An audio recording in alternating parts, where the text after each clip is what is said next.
Hey everyone, Jonathan Bailor here, and I'm very very happy about today's show because while everything we cover is not going to be necessarily happy, it's going to end very very happily because we all know life, it has its ups and its downs, but the answer is not to try to make life perfect, but to try to maximize the number of ups we have and to live a life that's going to maximize the number of ups and to focus on the quality of what we're eating, the quality of what we're doing. And our guest today certainly does just that and has some wonderful stories and practical tips to share with us.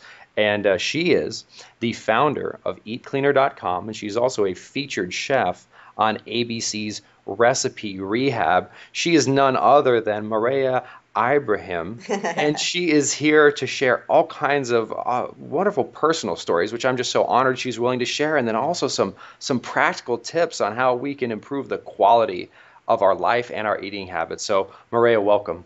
Thank you so much, Jonathan. That was a very kind introduction. I appreciate you being here, Mareya, because I know you came on the show with a willingness to share your story, and your story is not one of just strolling through the meadow, and so, but you're anyone who sees you and anyone who sees your work knows it's extremely positive, and that journey, while it may not have been an easy one, certainly landed you in a positive place. So please take us through that journey. Yeah, and you know what? It's interesting because I think sometimes if you haven't tasted the bitter, it's hard to appreciate the sweet. So, I think all of the experiences that I've had in my life that's brought me to where I am now and being able to talk to people about eating clean and making food your friend really stems from that. So I'll kind of share with you, and this took me a long time to be able to admit because I think as anybody can appreciate, it's hard to admit when you've really made a big mistake in your life. And one of my biggest mistakes was not really understanding nutrition and falling into the trap of developing a really severe eating disorder. Basically, I struggled with anorexia and bulimia for about 8 years on and off. And it came from a place of, I think, I come from a family who, you're eating breakfast and they're planning lunch, and you're eating lunch and they're planning dinner, and, you can't leave the table until you've gorged yourself. And that all was a sign of just, abundance and appreciating that we had the ability to enjoy this food. But that food was really slowly kind of killing me. And I say that I literally had, my fear of food was killing me. So, instead of appreciating it and eating it as sustenance in small amounts, I just decided to altogether abstain from it. I'm kind of a petite girl, but I dropped to about 87 pounds. Jeez. I was starting to lose hair. I had a lot of anxiety and couldn't sleep. I went through a period of my life where major life events, I think back and I can't even remember them in detail. And, it's so hard, I think, sometimes for people to admit that they have an eating disorder or they have issues with food. But what I found is when you develop a healthy relationship with what you put into your body, it is the most nourishing experience because you're actually feeding what fuels you. You're feeding your organ function. You're feeding your ability to be creative. You're feeding your mood. Hmm. If you've ever met somebody who hasn't eaten regularly, you pretty much know it. They're not the most pleasant people to be around. But when I finally got perspective on that, and it was a journey, and a lot of that came from my work in the natural foods industry. I started working for a chain of natural food stores, and, little by little, I began to educate myself and talk to nutritionists and dietitians and would read every book that I could get my hands on and played with different things. And, full circle, over a decade later, I've worked with now a nutritionist and a registered dietitian to develop a meal plan and a whole strategy for helping people to eat cleaner by pre-preparing their meals and getting ahead of the food bus, as I call it, so that you're eating more frequently, you're eating the right combination of foods in the right portions. And it seems to me like such a simple formula now that I've dialed it in. But boy, hindsight, I wish I would have had that understanding. And I hopefully, by sharing this, will be able to help other people from what I had to go through. Well, and Mareya, the journey, it sounds, I mean, it's one that certainly not in the exact same way I can empathize with, but I can empathize with, I mean, your message of eat cleaner and what you do with recipe rehab. I mean, I feel almost like a little bit of a kindred spirit here because that's what my journey was a little bit more academic, but it ended in the same place where by focusing on the quality of the food we're eating rather than necessarily the quantity and just say, I mean, if you eat the standard American diet, it's very easy to see food as a negative, terrible thing that should just be avoided at all costs. And then we end up with record high levels of eating disorders. And then it doesn't work for a lot of individuals. So a lot of individuals give up completely. And then we see record levels of obesity. Whereas if we don't just focus on the quantity of food, but we focus on eating cleaner, or as I call it, eating a saner lifestyle, or as anyone calls it, eating a more nutrient dense diet, you can actually see how eating more, but of the right kinds of foods, is one of the most liberating and satisfying things you could ever do. I love the word nutrient dense, because it really, I kind of say make every bite count. Everything that you put in your mouth should have a function. It should be nourishing you, and a lot of that just comes from respecting your body and respecting that it takes care of you. And, your health really does depend on so much of it on that. Even like from a fitness perspective, I mean, I will come out and say I love to exercise and fitness is a huge part of my life, but abs are made in the kitchen. So if you're eating poorly, you're never going to see the results that you're looking for. So by eating, I'm very much a proponent of being plant forward.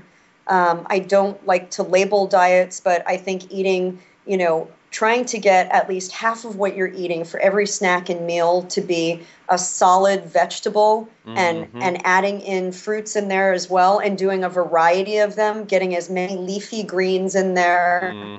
I blend them into smoothies, I blend them into eggs, I add them even into baked goods. The more you can get your veggies in there, they are the most nutrient dense foods on the planet. So the more you can get them in there at every meal, you're not only going to benefit from that nutrient density, but they will make you feel fuller faster too, because of the fiber and the fact that, you really can eat a huge salad as long as it's not loaded up with fatty things and a lot of dressing. And you can actually feel full. And I think until people have tried that, they might look at a plate full of veggies and, maybe some grilled fish or another, good quality lean protein and go, well, there's no way I can feel full. But you're eating more and you're eating smaller amounts throughout the day.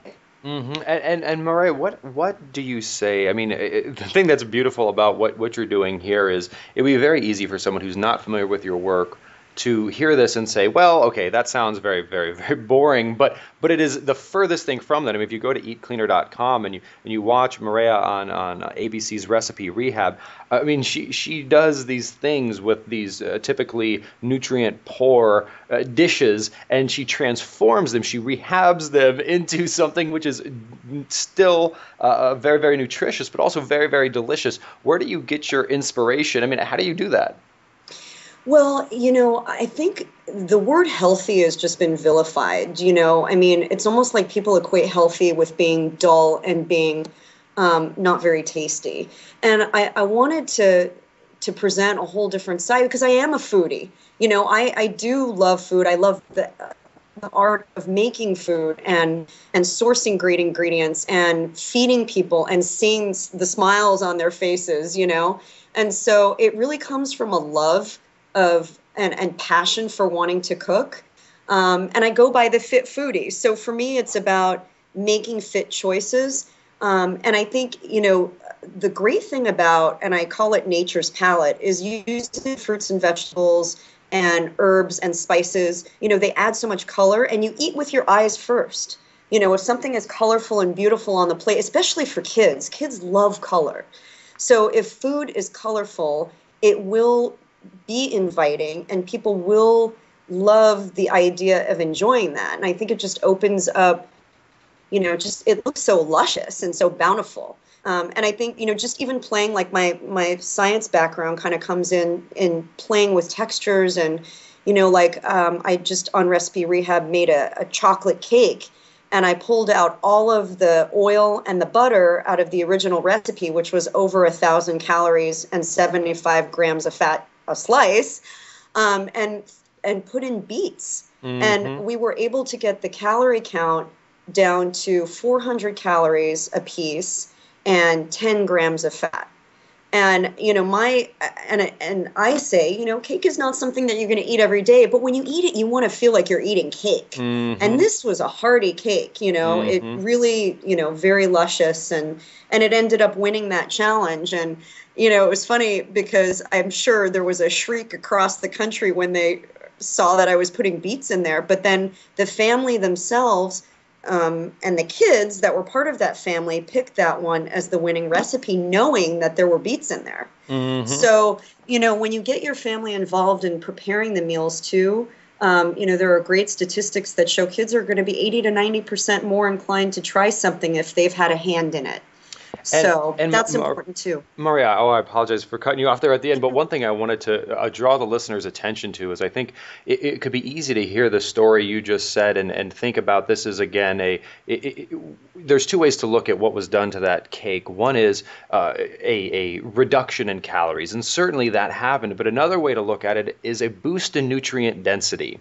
Mm-hmm. And that's something that I think we also need to focus on as individuals is certainly we never want to deprive ourselves of food, and we don't at the same time we also don't want to overdo things. So if we're going to eat a nice, rich, delicious meal, and we do want to, in addition to that meal, have a piece of cake, well, we already ate a full meal. We're probably already filling our physiological needs. At this point, we're doing something a little bit more psychological. So if we're going to do something a little bit more psychological after we've already eaten a full meal, and that could either be 1,000 additional calories, or that could be 400 additional calories, and it could be 1,000 poor quality calories, or 400 more nutrient dense calories, I think it's pretty clear which one we should choose. Definitely. And we live in a time where food is just, it's amazing how plentiful the options are. And sometimes it's, you actually have to weed through them because they're not all nutrient dense, even if they, have a natural label. So I think, the idea that you can pretty much swap out almost anything for something that is a fitter choice or a more nutrient dense choice, it totally is possible. And I think that's what we've really been able to do on Recipe Rehab, and also at Eat Cleaner, being able to say, well, you can have your cake and eat it too and feel actually good about it. You can make a cookie. We have a great recipe for a cookie called Fit Bites, and they're super nutrient dense. They've got unsweetened coconut, and they've got oats and protein powder and flax meal. That it really, you can take anything pretty much and transform it. But I think the key too is, just being able to, when you eat clean, and this is a big part of what we advise people to do, is knowing the right way to combine foods. So you're really optimizing how your body is processing those nutrients. And doing it so that you're maintaining your blood sugar, because one of the reasons that we're seeing such a huge increase in overweight and obesity is an inability to control blood sugar. So, those all weigh into our plan and how we, present clean foods as well. Well, Mareya, and what I like about the site, and I like what you're doing with Recipe Rehab, is frequently on this show we talk about how certainly my research prescribes a methodology of eating, and I talk about how sanity oftentimes is going to have some common denominators no matter what. You're going to be eating lots of non-starchy vegetables, you're going to be eating lots of nutrient-dense proteins, and you're going to incorporate some low-fructose fruits in there, and you're going to enjoy healthy natural fats. But I often find that individuals vary sometimes on whether or not they're going to get more or less of those high quality calories from natural fat sources or from more nutrient dense and hormonally healthy carbohydrate sources. Actually, some people I've seen do well on both. And it's a lot of the more, let's go paleo, low carb, there's a lot of those sites which show you how to make, for example, cookies without using flour and things like that. But it seems like your work might skew a little bit more towards a little bit more moderate in the fat intake and a little bit more moderate in the carbohydrate intake, but still providing that diversity where if you want to just not eat a regular cookie, you can go recipe rehab that in a lower carbohydrate fashion, or you can recipe rehab it in the way you would do it. And in both cases, you're getting a better choice, which is cool because not everything works. There's some variability, right? Yeah, definitely. And everybody's needs are going to vary slightly. In our Cleaner Plate Club membership program, we break it down by what your needs are. I mean, a man who weighs 180 pounds is going to have different dietary requirements than a woman who weighs 100 pounds. So, based on, male, female, and if you're trying to maintain or lose your weight, or lose weight rather, we give some guidelines on portion sizes and, more specific guidelines on what types of foods to eat.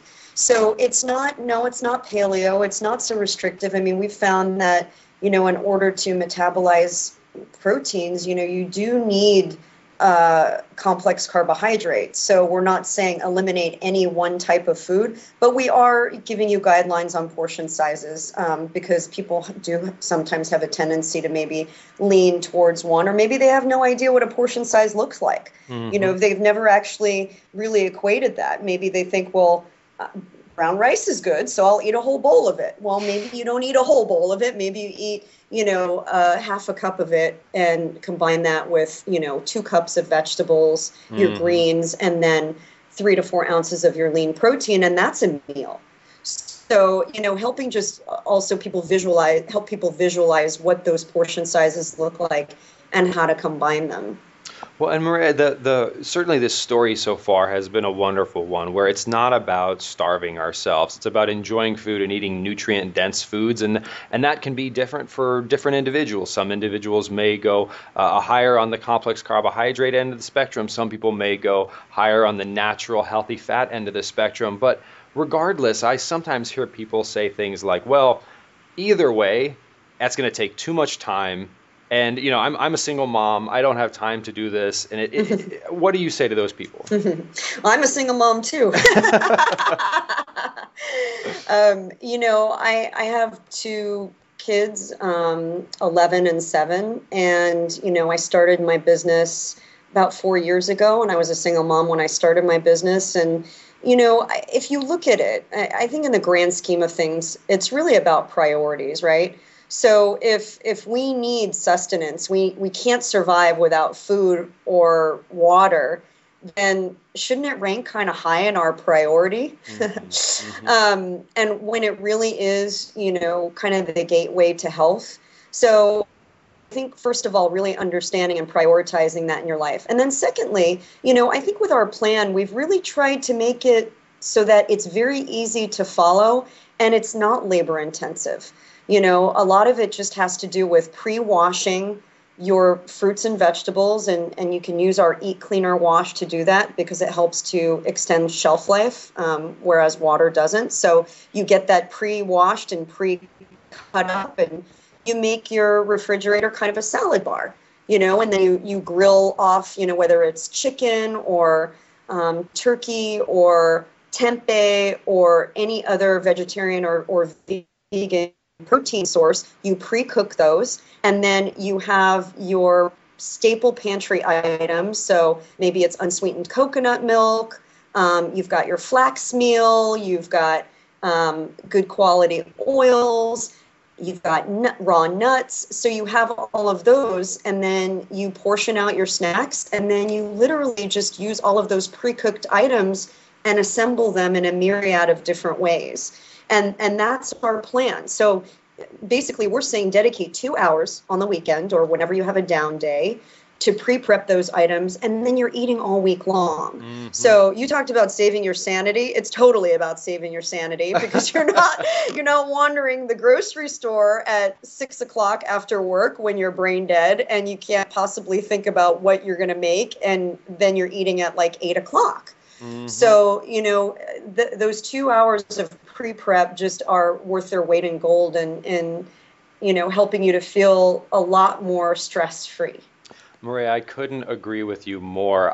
Literally, that seems to be like the common denominator. I don't care how an individual is eating to achieve their goals. If they're achieving their goals, assuming their goal isn't to develop heart disease and become obese, but there is a common denominator, and that common denominator, I like to say, is they've actually simplified their dietary life dramatically by not making it so that every day at every meal you have to be like, make a decision.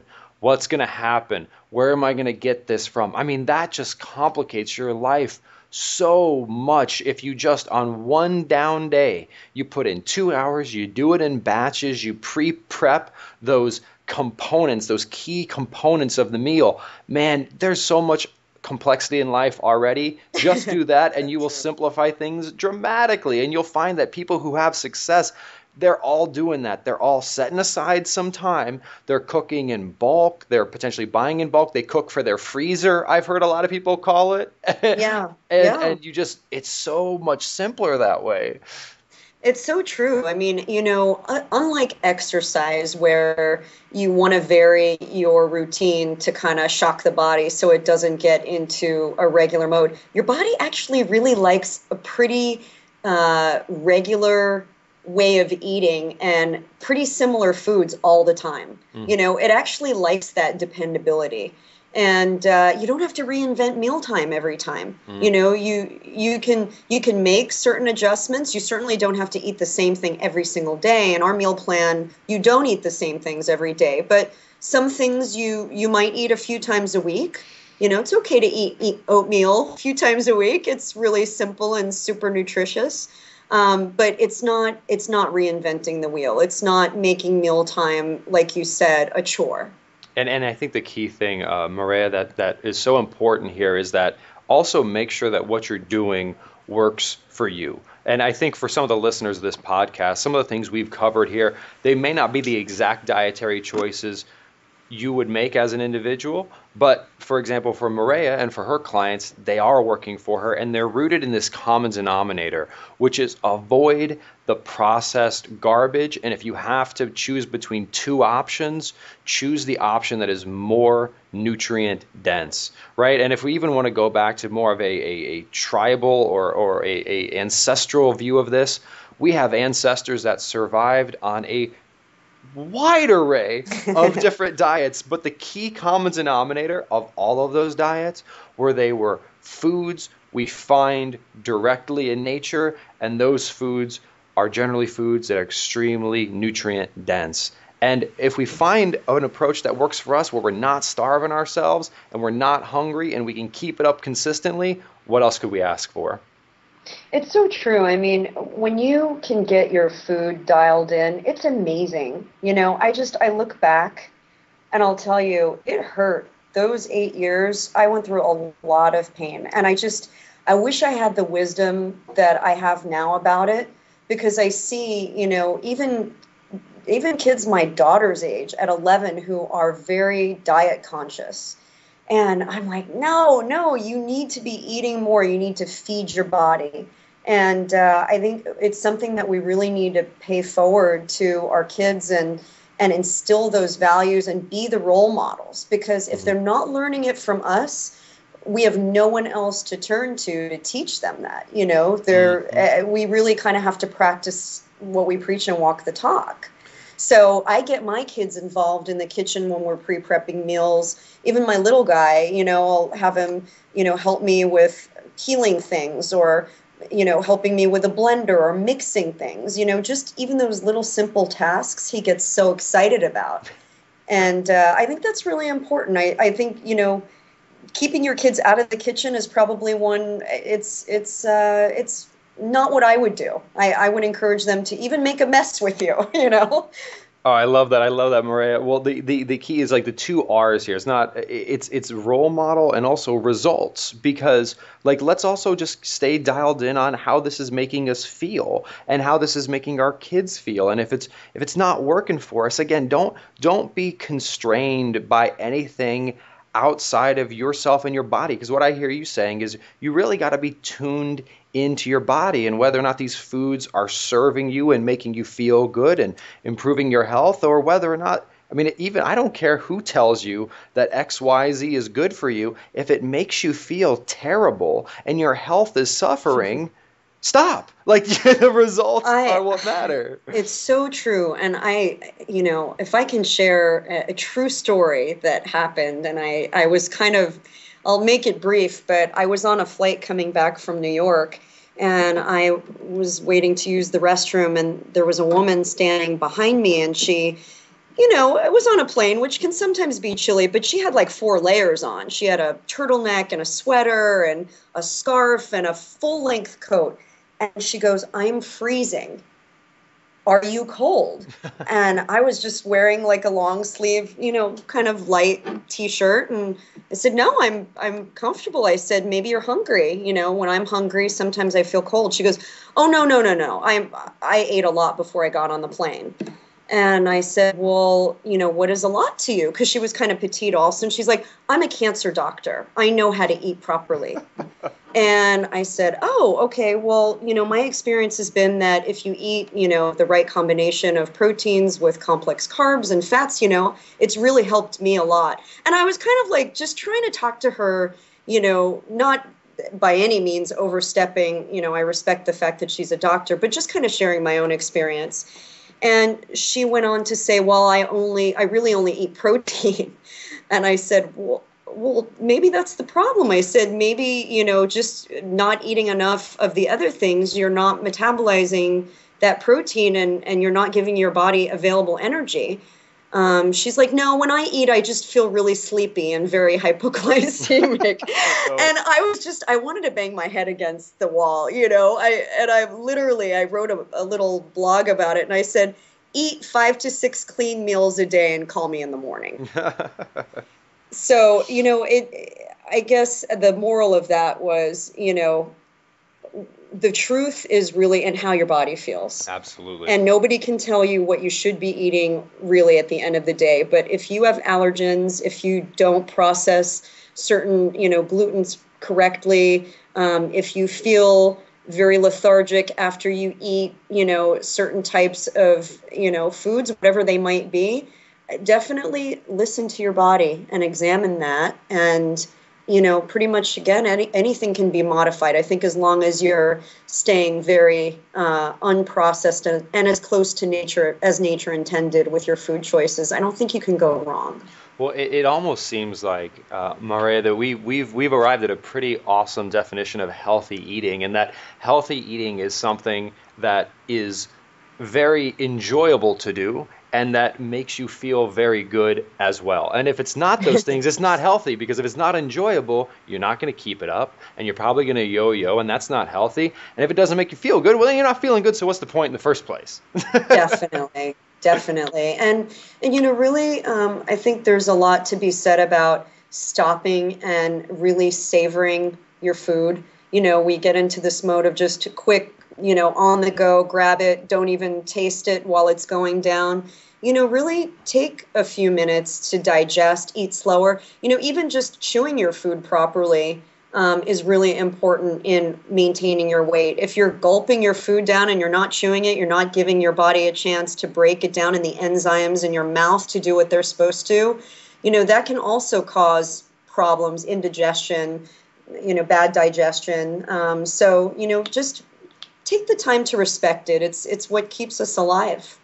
I love it, Mareya. I love it. Well, her name is Mareya Ibrahim, and she is the founder of EatCleaner.com. She's a featured chef on ABC's Recipe Rehab, and please go do check out her website, EatCleaner.com, because some of the stuff she's doing with recipes is literally it's magical. I know my traditional podcast co-host is Carrie Brown, and she does something similar, albeit with a little bit of a different bent. But just what you do with transforming these recipes, I just love. So folks, please go give that a look. And Mareya, thank you so much for joining us today. Thank you, Jonathan. It's been great talking to you. And everyone, please remember this week and every other week after that to eat more and exercise less, but do that smarter. Talk to you soon.